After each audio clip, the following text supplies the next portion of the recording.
श्री गणेशाय नमः। श्री सीतारामाभ्यां नमः। श्री हनुमते नमः।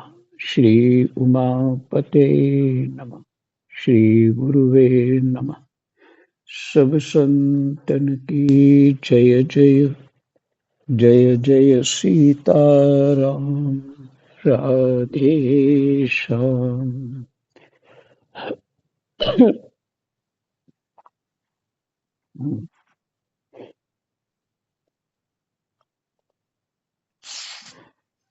87वां अध्याय वेद स्तुति और श्लोक संख्या है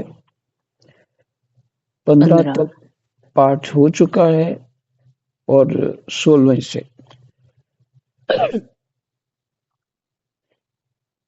कृष्णाय वासुदेवाय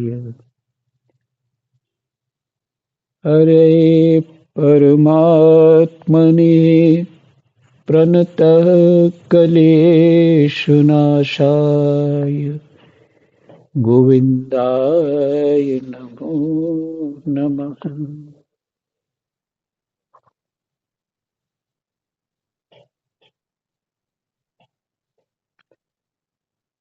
हे प्रभु, हमारे कलेश दूर करो, कलेशों को हर लो।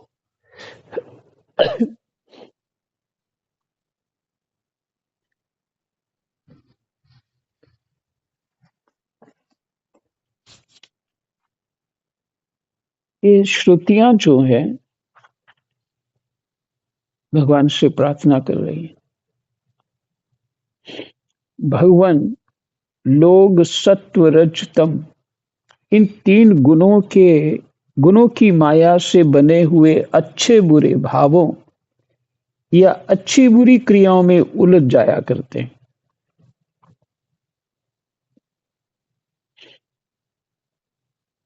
भगवान लोग सत्व रजतम इन तीन गुणों की माया से बने हुए अच्छे बुरे भावों अच्छी बुरी क्रियाओं से उलझ जाया करते हैं। परंतु आप तो उस माया नटी के स्वामी, उसको नचाने वाले, इसलिए विचारशील पुरुष आपकी लीला कथा के अमृत सागर में गोते लगाते रहते हैं और इस प्रकार अपने सारे पाप ताप को धो बहा देते हैं। क्यों ना हो आपकी लीला कथा सभी जीवों के माया मल को नष्ट करने वाली जो है।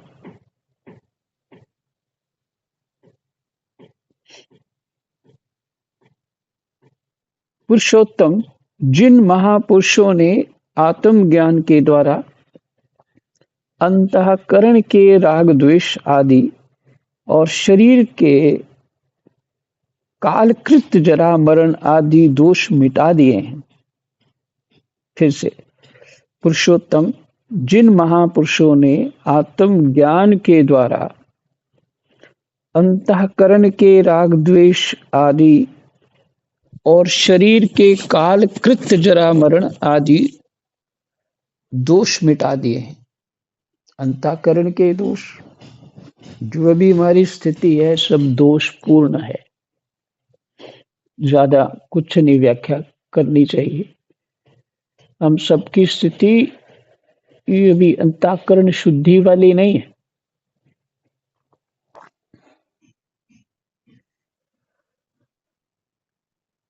तो अंतःकरण की शुद्धि कैसे होगी? जो ऊपर एक वाक्य है, आपकी लीला कथा सभी जीवों के मायामल को नष्ट करने वाली जो है,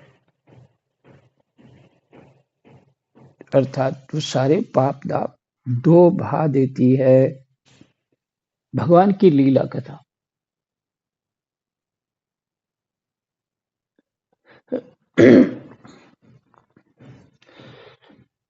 हम जो विचार माया कैसे प्रवेश करें।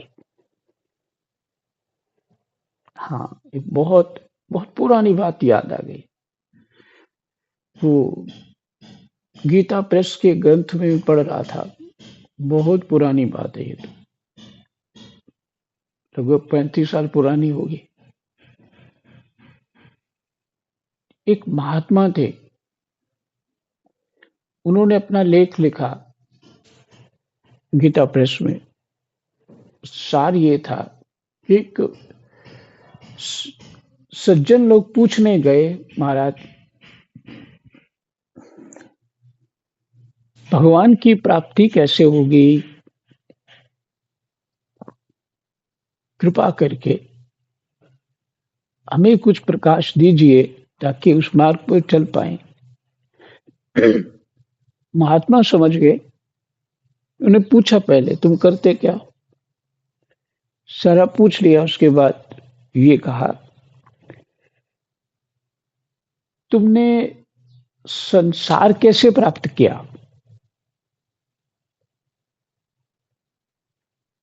तो थोड़ा विचार किया उन्होंने कि मैंने संसार में जो भी कुछ प्राप्त किया, शरीर तो मुझे मिला अपने, वो तो पीछे की घटना है। लेकिन अभी जो ये संसार है मैंने कैसे प्राप्त किया? परिवार, धन, जो भी और होता है वो सब कैसे प्राप्त किया? तो बोले महाराज इसी में उलझा रहा, इसके बिना तो कोई, सब चाहिए था इसलिए उसको इकट्ठा करता रहा। तो कहते बस ऐसे ही मिलेंगे भगवान, बस ऐसे ही मिलेंगे जैसे संसार मिला। उन्हें कहा समझा नहीं मामा।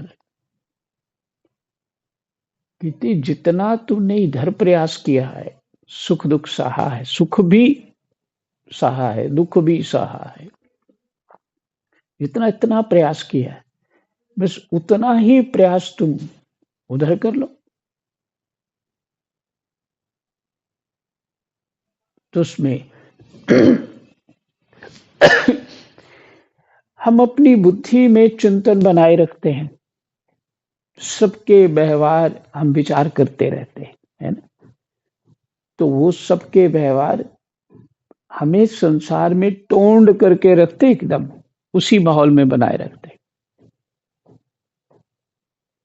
उसी माहौल में हमारा चित्त घूमता रहता और इसी में फंसे रहते हैं। अब जो विचार हैं, यदि लीला कथा का चिंतन करते रहेंगे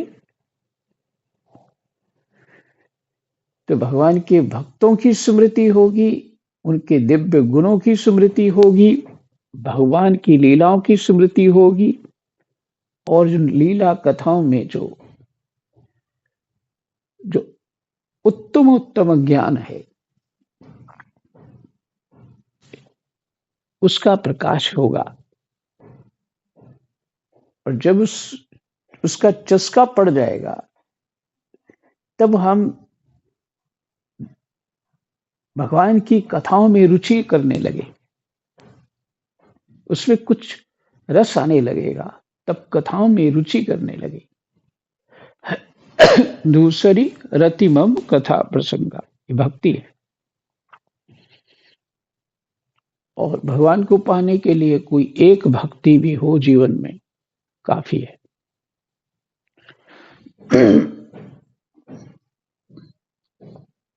तो जैसे संसार पाया है वही प्रक्रिया है।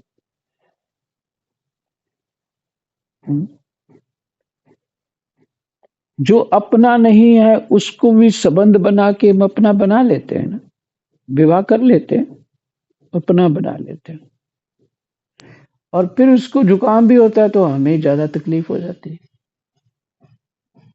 संबंध बनाया ना, तो संबंध पक्का मान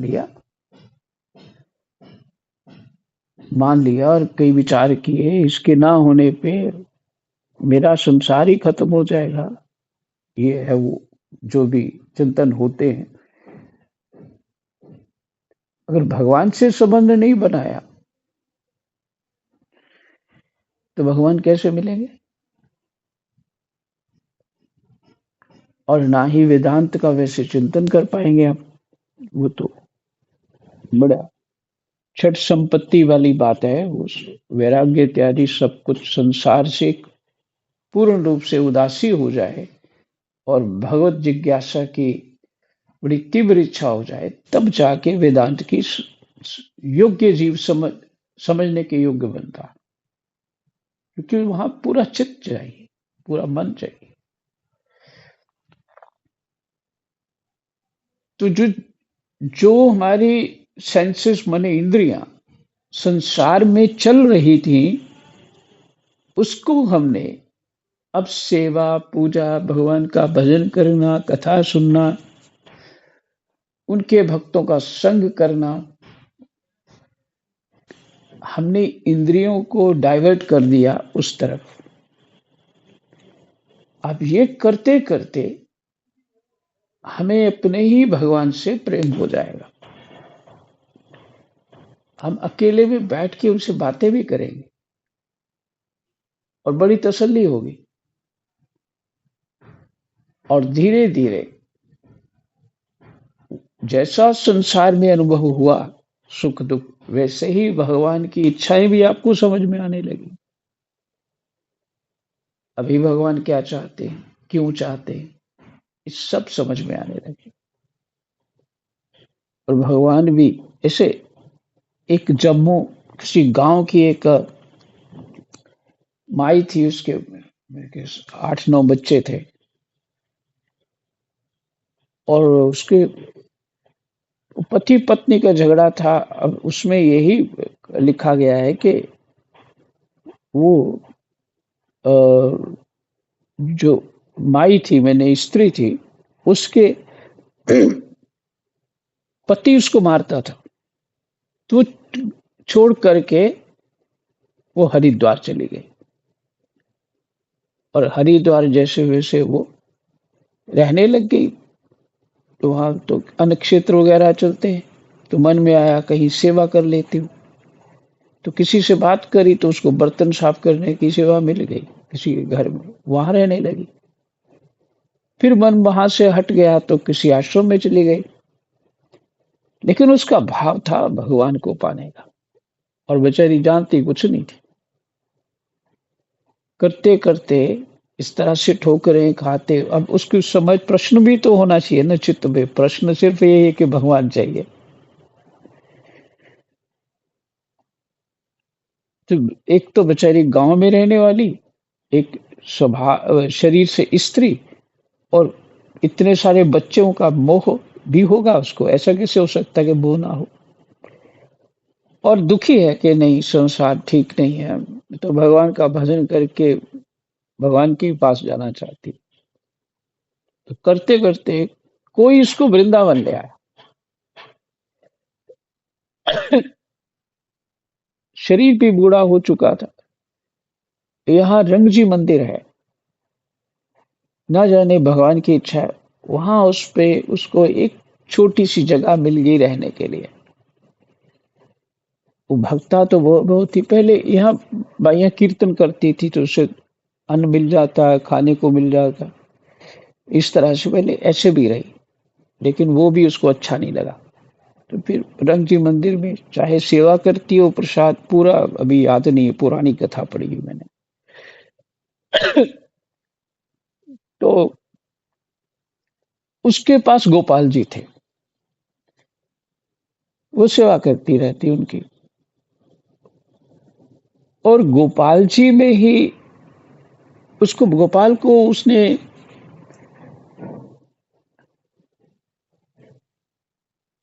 अपना पुत्र मान रखा था। संबंध जुड़ गया, अपना पुत्र मान रखा था। अब जैसे जैसे बूढ़ी होने लग गई सेवा पूजा करते करते, तो एक दिन उठ नहीं पा रही है, कुछ कर नहीं पा रही है। अच्छा, कोई इससे अच्छी भी व्यवस्था नहीं होती, लोगों के पास क्या व्यवस्था होनी है। कितना सारा तो मिट्टी धूल कमरे में ही रहती है। तो उन्होंने आ, गोपाल से कहा, गोपाल अब मैं बूढ़ी हो गई, अब तो तुम ही सेवा किया करो, तुम भी बड़े हो गए। अब बताइए वो कहाँ, उसका भाव कहाँ पहुंच गया होगा। और ये उसकी जीवनी में, ब्रज के भक्त में उसकी पूरा जीवन लिखा है।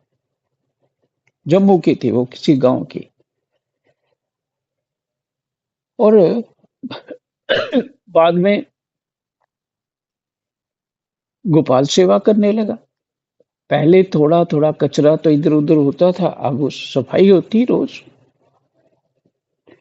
तो जो वहां पास में कोई पंडितानी कभी उसको कुछ खाने पीने को कुछ दे देती होगी, आती जाती होगी, उसने देखा कि सफाई बड़ी होती है, सामान ठीक से रखा है, बर्तन वर्तन भी साफ है, क्या खेल है। तो उसने कहा, कौन आता है तेरी इधर सेवा करने। अब वो माई ने साधारणता से कहा, गोपाल करता है ना। अब क्योंकि वो तो अपने दुनिया को भूल चुकी है ना, वो वैसा ही मानती है कि सबको ऐसा ही होता है। गोपाल करता है ना, अब मैं बूढ़ी हो गई। तो सेवा गोपाल जी करते हैं। संबंध का प्रभाव देखिए, जैसे जीव मानता है भगवान, वैसे ही उसको अधिक मानते हैं।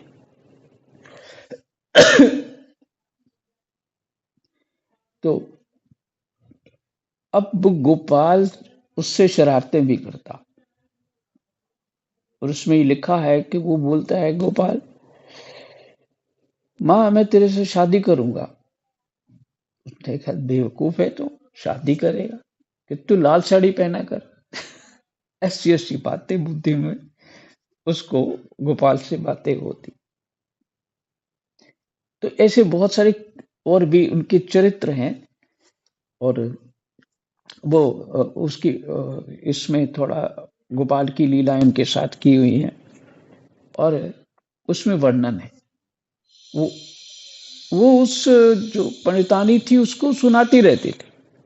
वो वहां से पता चला ये सब बात, वो लिखी। और वो साधिका थी। अब कहीं परिक्रमा भी वगैरह जाते तो कभी कभी वो टोकरी में रखती थी भगवान जी को। परिक्रमा वगैरह जाती तो साथ ही ले जाती। और उसके बाद कभी कभी गोपाल जी टोकरी से गायब हो जाते, परेशान हो जाती। और फिर वहां वही जो एक साधारण माता बोलती है, उसी तरह की वह बातें उसको भी भला बुरा भी कहती होगी। क्योंकि उसको तो भाव वो जागृत हो चुका। अब उसको संसार वैसा दिख रहा है जिससे हमें अभी ये संसार जो हमारा कोई भी नहीं है, फिर भी कोई ना कोई अज्ञानवश हमें अपने ही दिखते हैं। और कोई पराया नहीं है, फिर भी हमें पराये दिखते हैं। क्योंकि भक्त या ज्ञानवान की दृष्टि एक हो जाती है, परमात्मामय की हो जाती है। तो यहां तक पहुंचने के लिए भगवान से संबंध बनाना अनिवार्य है। भक्ति में ऐसा ही है। अच्छा, जबरदस्ती संबंध ना बनाए, पहले शांत भाव से, दास भाव से सेवा करते रहे। वो भगवान ही चुन लेंगे कि कौन सा संबंध रखें, रखेंगे कि नहीं रखेंगे, वही चुनेंगे। सेवा करते जाओ, भगवान की कथाएं सुनते जाओ, अपने आप हृदय से प्रकट हो जाएगी बात, क्या करना है क्या नहीं करना है। परमात्मा ही तो गुरु है। तो इससे माया से बाहर हो जाएंगे हम। तात्पर्य सारी बात का कहने का यही है। इससे भगवत प्राप्ति हो जाएगी, जो उस महात्मा ने कहा। जैसे संसार पाया, ऐसे ही भगवान मिल जाएंगे। केवल अपनी इंद्रियों का प्रवाह जो है वह भगवान की ओर कर दिया। कोई ऐसा नहीं किया, ध्यान नहीं किया, ज्ञान के कलिष्ठ जो साधन है वो नहीं किए, सरलता से इंद्रियों का प्रवाह ही बदला। ऐसे वेद में लिखा है और ऋषियों ने उसका अनुभव करके साधारण जीवों के लिए ये मार्ग जो है सरल मार्ग दे दिया। आप लोग आनंद में रहो भगवान का, इस तरह से भजन पूजन करने से आपको प्राप्ति हो जाएगी। ये बात अनर्गल नहीं है कि भगवान की सेवा पूजा, जब थोड़ा शास्त्र वेदांत पढ़ लेते हैं कुछ लोग तो उसके बाद वो ये करते हैं, ये तो ये खेल कर रहे हैं बच्चों की तरह, झूठा ही भोग लगा रहे हैं, झूठा ही प्रसाद मान रहे हैं, झूठा ही ऐसा कर रहे हैं सब, और दूसरों को दिखाते रहते हैं। तो इस तरह से ये उनकी बात है, जो जहां बुद्धि जिधर चल गई उनको दूसरी चीज ऐसी ही दिखती है। तो धीरे धीरे करते करते अभ्यास और बहुत कुछ खुल जाता है चित्त में और भगवान से संबंध बनने लगता है। तो जैसे संसार में हमने बना लिया, कोई अपना नहीं, फिर भी सब ये मेरा है, ये मेरा लगते हैं। इसीलिए ये स्वप्न लीला है। जब ज्ञान की दृष्टि से देखें ये स्वप्न लीला, तो स्वप्न में ही हमने परमात्मा को पकड़ लिया तो बहुत आनंद हो जाएगा ना, बाहर निकल जाएंगे स्वप्न से।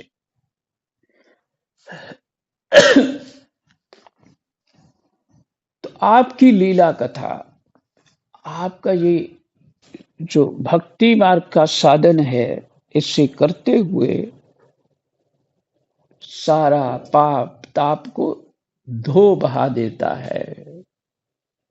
और होगा तभी ये सही ढंग का सत्संग प्राप्त हो जाए, सही ढंग का विचार मिल जाए।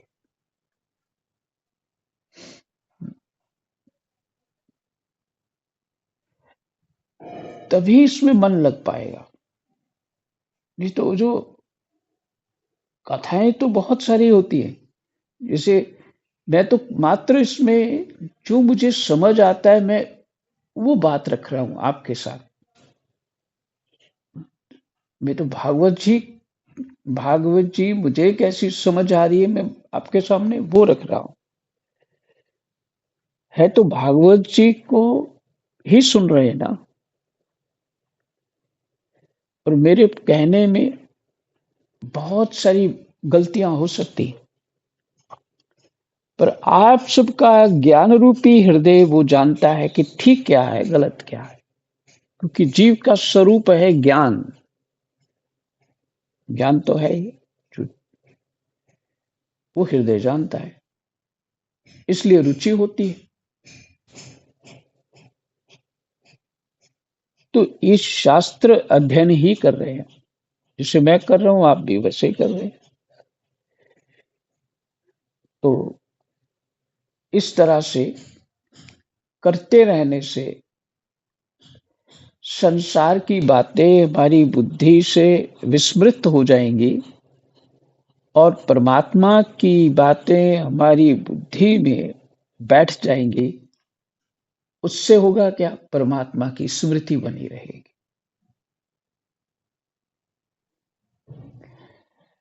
देखिए, आप योग करेंगे, ध्यान करेंगे, आप तो संसार में रहते हो, 15 घंटे बात करते हो, और आधा घंटा आप योग साधन, घंटा 2 घंटे योग साधन करोगे।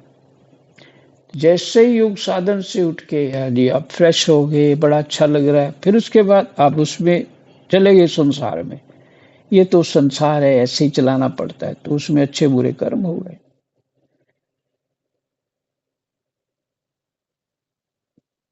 तो यहाँ जिन महापुरुषों से हमने ये सुना है, वो ये उनका ये कहना है। आगे सबकी अपनी अपनी समझ है कि वैसे गीता जी में क्या है, ध्यान श्रेष्ठ है, गीता जी में स्पष्ट लिखा।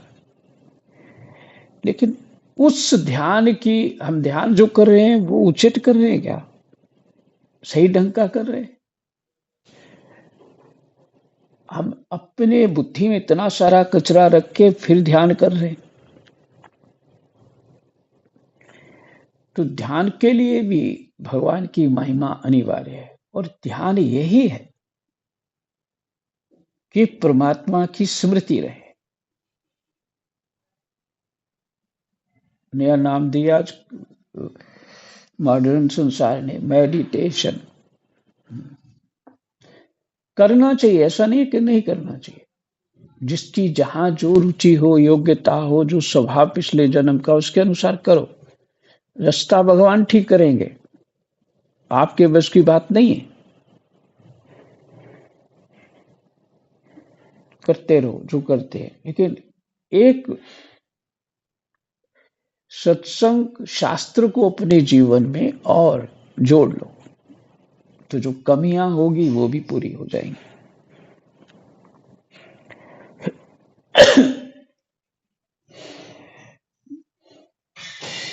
ऊपर आपने सुना, भगवान लोग सत्व रजतम, इन तीन गुणों की माया से बने हुए अच्छे बुरे भावों या अच्छी बुरी क्रियाओं में उलझ जाया करते हैं। अच्छे बुरे भावों, अच्छी बुरी क्रियाओं में उलझ जाया करते हैं। और ये क्या है अच्छी बुरी क्रिया? यूं घरों में लीला चलती है। घरों में क्या लीला चलती है? माया की लीला चलती है। माया क्या है? इसने ऐसे बोला, इसके मन में इस तरह से है, ये अपना दिव्य ज्ञान शुरू कर देते। इसने क्यों बोला, इसने क्या किया, मेरे को ये कह दिया, उसने वो सुन लिया, इत्यादि ये राग द्वेष के प्रपंच हम जगाए रखते हैं, और उसी में अपनी कुश्ती करते रहते करते रहते करते रहते। और संसार के कुएं में पानी थोड़ा निर्मल भी होता है, उसको भी गंदला कर लेते और कर लेते। तो क्या होता है, उससे बाहर नहीं निकल पाते, एक दूसरे के शत्रु बन जाते हैं, जिससे अपने शत्रु में चित्त दृढ़ हो जाता है। बड़ा सरल है, शत्रु में चित्त बहुत जल्दी दृढ़ हो जाता है। इसलिए भगवान के जय विजय जो पार्षद थे, उन्होंने मांगा था कि हमें जल्दी संसार से आना है वापस। श्राप तो उन्होंने कहा फिर 3 जन्म में आ सकते हो, यदि भगवान को शत्रु मानोगे। तिरावन, हिरण्याकश्यप, ये सभी जो हुए, ये इसलिए भगवान से शत्रुता करते थे कि चित्त उनमें लगा रहता था। और वही जो चित्त परमात्मा में जोड़ना था, जो चित्त की इतनी महिमा है कि परमात्मा में जोड़ दो तो भगवान मिल जाते हैं, वही चित्त हमने कूड़े में डाल दिया, कूड़े में खोज रहे हैं। ये अच्छा, ये बुरा, ये फलाना, ये ढमकाना, ये सब। अब इससे बड़ा दुर्भाग्य क्या है? तो बिना कथा सुने ये बात समझ कैसे आएगी? मेडिटेशन करते रहोगे तो यही लगेगा कि उसमें बड़ा आनंद है, बड़ा उच्च स्थिति है। वो कौन से बाबा हैं, एक योगी, एक बाबा है, ये महाअवतार बाबा, महाअवतार बाबा की बड़ी लीला हो रही है। तो उनके भक्त को ये हुआ, वो हुआ, फलाना हुआ, ढमकाना हुआ, सबसे मिला हूं मैं, सबने कथाएं सुनाई अपनी मेरे को। तो हुआ, वो महाअवतार बाबा ये दर्शन देते हैं, वो दर्शन देते हैं, और संसार अच्छा नहीं है। और जो महापुरुष हैं वो कह रहे हैं संसार परमात्मा में है। तो संसार को बुरा कहते रहोगे, मेडिटेशन हो रहा है, ये सब कुछ अंदर से क्लेश गया नहीं, तो उस मेडिटेशन का क्या फायदा है? जो मरने के बाद भी क्लेश साथ ही जाना है। और जैसे किसी को एक प्रसंग है, हमारे राष्ट्रपति कोई राजेंद्र प्रसाद इत्यादि कोई, उन्होंने एक लिखा है कि उसमें उनको एक स्वप्न आता था किसी को, या अपनी बात लिखी है या किसी के बारे में, मैंने सिर्फ बात सुनी है, उसके ऊपर कह रहा हूं। स्वप्न आता था कि जब भी वो सोता और उससे एक स्वप्न आता कि वो बहुत सुंदर सुंदर जगहों में घूम रहा, बड़े आनंद में स्वर्ग में आ गया, और फिर जो जग जाता फिर संसार। तो कोशिश करता स्वप्न मुझे ज्यादा सो जाऊं, कोशिश यही करता उसके, क्योंकि स्वप्न बहुत सुंदर आता था। लेकिन मेडिटेशन से कुछ अंतःकरण खिल जाए, शुद्धि हो जाए, हमारा कुछ ऐसा हो जाए, तब तो मेडिटेशन को पकड़ लो भाई, अगर उतना स्तर का कोई आपको मिल जाए। लेकिन अगर अंतःकरण शुद्ध नहीं हो रहा और उस स्वप्न ही वो ध्यान का समय आप उसमें बिता रहे हैं, एक प्रकार से अच्छा है, कम से कम रोगों से तो ठीक रहोगे, मानसिक रोग तो नहीं पनप पाएंगे, लेकिन उसकी यथार्थ स्थिति तक पहुंचना भी जरूरी है। लेकिन हाँ, उनसे मैंने ये सुना है कि वो ये कह रहे थे कि नहीं, उससे भी अच्छा साधन है, पंडित राजा राम मिश्र जी से ही सुना है, भगवान की लीला कथा सुनना और उसका यथार्थ मर्म को जानना, तो सब कुछ हो जाएगा, सब कुछ हो जाएगा जो चाहते हो। माने परमात्मा के दर्शन के लिए जो आवश्यकता है, सब कुछ भगवान साधन देंगे। ये बात है। पता नहीं, मैं आज तो एक भी श्लोक पूरा नहीं हुआ है। समय क्या है, समय तो बहुत हो गया। एक श्लोक को पूरा कर लेते। तो हम चू रजतम सत्व रजतम, अपने आप को अच्छा बनाना चाहते हैं, अपने लिए अच्छा सुनना चाहते हैं, ये रजोगुण है। सत्व गुण बिना किसी वस्तु के, बिना किसी स्थिति के चित्त प्रसन्न रहता है, ये सत्व गुण है। और तमोगुण, कोई कारण ना हो, दुखी राम रहना ही रहना है, क्रोध रहना ही रहना है, आलस रहना ही रहना है, ये तमोगुण। और तमोगुण के कारण ही जीव राग द्वेष करता, विशेष है। रजोगुण तमोगुण मिक्स हो जाता है तो बस, और अपने आप को समझदार मान के घूमता रहता है, भाई मैं ही अच्छा हूं, उसने मेरे साथ ऐसा कर दिया। यही ये पहले श्लोक का एक अंश है, यानी 16वें श्लोक का एक अंश है। अभी मैं उसकी पूरी व्याख्या नहीं कर पा रहा। भगवान फिर से सुनिए, लोग सत्व रजतम, इन तीन गुणों की माया से बने हुए अच्छे बुरे भावों या अच्छी बुरी क्रियाओं में उलझ जाया करते हैं, इससे पीछा नहीं छूट रहा। उसको अधिक दे दिया, मुझे कम दिया उसने। अब मैं ज्यादा नहीं बोलना चाहता इस विषय में, परंतु आप तो उस माया नटी के स्वामी, परंतु आप तो उस माया नटी के स्वामी है, उसको नचाने वाले हैं। इसलिए विशाल शील पुरुष आपकी लीला कथा के अमृत सागर में गोते लगाते रहते।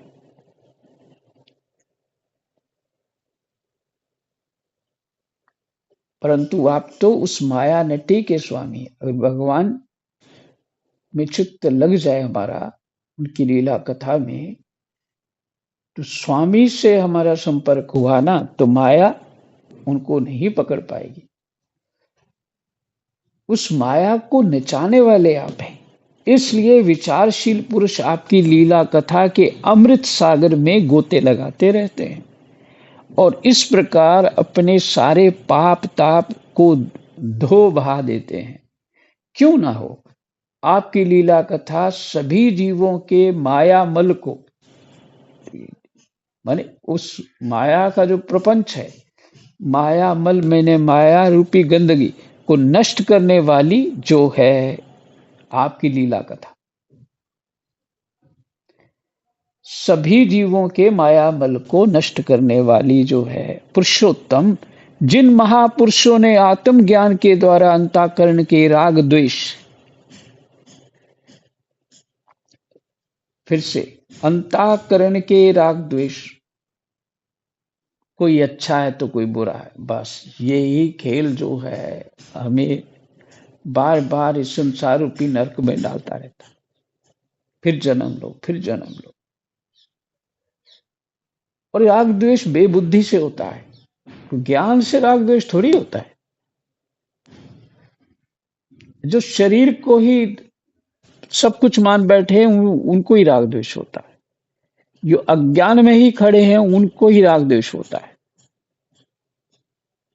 और शरीर के काल कृत जरा मरण आदि दोष मिटा दिए हैं, अंतःकरण के राग द्वेष आदि और शरीर के काल कृत जरा मरण आदि दोष दोष मिटा दिए हैं, बने पुराने संस्कार भी मिट जाते हैं और निरंतर आपके उस स्वरूप की अनुभूति में मग्न रहते हैं। ध्यान, सुखदेव जी ने ध्यान ही तो कर रहे थे, छोड़ करके भगवान की लीला कथा में रम गए।